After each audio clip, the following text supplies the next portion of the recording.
आज हम बनाएंगे सुपर टेस्टी दम आलू और इसे हम बिना लहसुन प्याज के तैयार करेंगे।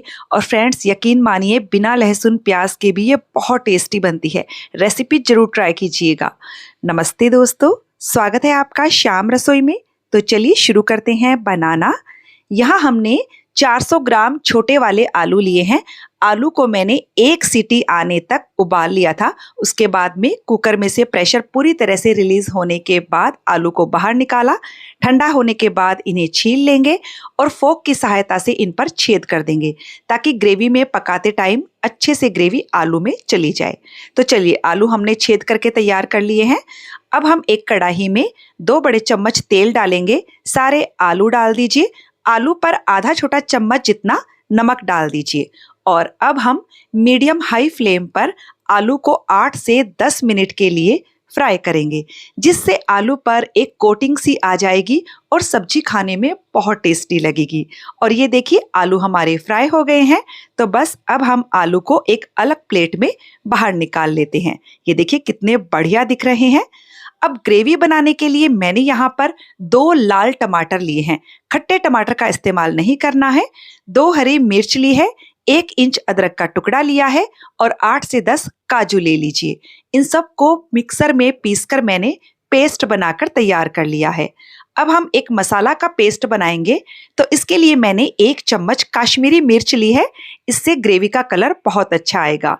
1 चम्मच धनिया पाउडर, आधा चम्मच से भी थोड़ा सा कम हल्दी पाउडर और 1 छोटा चम्मच दरदरी पिसी हुई सौंफ ली है। दम आलू में दरदरी पिसी हुई सौंफ बहुत अच्छा टेस्ट देती है। और 1 छोटा चम्मच जितना मैंने बेसन डाला है। इन सबको अच्छे से मिक्स कर लेंगे। अभी हम नमक नहीं डालेंगे, नमक मैं लास्ट में डालूंगी। तो आप ये मत सोचिएगा कि मैंने नमक का इस्तेमाल नहीं किया है। और थोड़ा थोड़ा पानी डालकर इसका पेस्ट बना लेंगे। तो बेसन मैंने यहाँ पर कच्चा ही इस्तेमाल किया है। बेसन डालने से सब्जी में बहुत अच्छा टेक्सचर आएगा। तो चलिए, अब हम कढ़ाई में 2 चम्मच तेल और डाल रहे हैं। तेल की क्वांटिटी आप अपने हिसाब से कम ज्यादा रख सकते हो। यहाँ मैंने कुछ खड़े मसाले लिए हैं। 1 छोटा सा टुकड़ा दालचीनी का, 2 इलायची ली है, इन्हें थोड़ा थोड़ा मैंने खोल लिया है, 2 लौंग और 2 तेज पत्ता। इन सारे खड़े मसालों को तेल में डाल दीजिए और 1 छोटा चम्मच जितना जीरा डाल दीजिए। हल्का सा धीमी आंच पर इन खड़े मसालों को भून लेंगे। और अब हम सबसे पहले ये मसाला वाला पेस्ट डाल देंगे। गैस की आंच को धीमा रखिए। कटोरी में काफी पेस्ट लगा हुआ था तो मैंने 3 से 4 चम्मच पानी डालकर कढ़ाई में डाल दिया है। अब हम पेस्ट को तब तक अच्छे से भुनेंगे जब तक कि ये कढ़ाई के पैन को ना छोड़ने लग जाए। और ये लीजिए, मसाला हमारा बहुत अच्छे से भुन गया है। बहुत बढ़िया इसमें जालियां आ गई हैं। अब हम इसमें टमाटर काजू वाला पेस्ट डाल देंगे और इसे भी बढ़िया से पहले मिक्स कर लीजिए। यदि आप लहसुन प्याज डालना चाहते हैं तो इस पेस्ट में ही आप 2 प्याज और 4-5 कली लहसुन को भी पीस सकते हैं। तो बस अब हम इसे ढककर धीमी आंच पर 7-8 मिनट के लिए पकाएंगे। और बीच बीच में हमें इसे चलाते रहना है क्योंकि हमने इसमें काजू डाला है और काजू तले में लग सकता है। तो फिर से ढककर पकाते हैं। तो हमें इसे पकाते हुए लगभग 7 से 8 मिनट हो गए हैं। अभी भी हमारी ग्रेवी बढ़िया से नहीं पकी है। अब मैंने गैस की फ्लेम को हाई पर कर दिया है और इसे कंटिन्यू चलाते हुए भून रही हूँ। ग्रेवी को तब तक भूनना है जब तक कि ये कढ़ाई के तले को ना छोड़ने लग जाए। ये देखिए एकदम बढ़िया से हमारी ग्रेवी भुन गई है। तो अब हम एक बार के लिए गैस की फ्लेम को बंद कर देंगे क्योंकि अब हम इसमें डालेंगे दही, ताकि मसालों का टेम्परेचर थोड़ा सा कम हो जाए और दही हमारी फटे नहीं। तो 2 मिनट के बाद हम इसमें दही डालेंगे। मैंने 3 चम्मच ताजा दही को फेंट कर लिया है और दही रूम टेम्परेचर पर होना चाहिए। दही को पहले मिक्स कर लेते हैं और अब हम फिर से गैस की फ्लेम को ऑन करेंगे।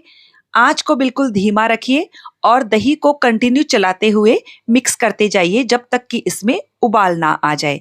ये देखिए उबाल आ गया है। दही को भी हम 2 मिनट के लिए मीडियम फ्लेम पर बढ़िया से पका लेते हैं। और ये देखिए कितना बढ़िया टेक्सचर आया है। और अब हम ये फ्राई किए हुए सारे आलू डाल देंगे।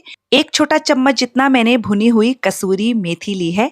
1/4 छोटा चम्मच जितना गरम मसाला डाल देंगे और स्वाद के अनुसार नमक डाल दीजिए। नमक हमने आलू को फ्राई करते वक्त भी डाला था, तो नमक की क्वांटिटी आप हिसाब से डालिएगा। सारी चीजों को अच्छे से मिक्स कर दीजिए और अब हम इसमें डाल देंगे ग्रेवी के लिए गरम पानी। तो पानी की क्वांटिटी थोड़ी-सी अच्छे से डाल दीजिएगा क्योंकि अभी हमें ग्रेवी में आलू को भी पकाना है। तो ग्रेवी आप अपने हिसाब से कम या ज़्यादा रख सकते हो। सबको अच्छे से मिक्स करके आप यहाँ पर नमक भी चेक कर सकते हो। नमक कम लगे तो इसमें और ऐड कर दीजिए। और अब हम इसमें टेस्ट के लिए आधा छोटा चम्मच जितना चीनी डालेंगे। चीनी से टेस्ट बैलेंस होगा, बहुत बढ़िया टेस्ट आएगा। लेकिन यदि आप नहीं डालना चाहते हैं तो इसे स्किप कर सकते हो। और अब हम सब्जी को ढककर धीमी आंच पर 8 से 10 मिनट के लिए पकाएंगे। तो सब्जी को पकाते हुए हमें करीबन 8 से 10 मिनट हो गए हैं और ये देखिए तेल सरफेस पर आ गया है और ये हमारी दम आलू बनकर तैयार है। यदि आपको लगता है कि और ग्रेवी चाहिए तो इस वक्त भी आप इसमें गर्म पानी डालकर ग्रेवी की कंसिस्टेंसी एडजस्ट कर सकते हो। हरा धनिया डालकर मिक्स करेंगे और बस अब हम इसे गर्मा-गर्म सर्व करेंगे। बहुत टेस्टी सब्जी बनकर तैयार हुई है फ्रेंड्स।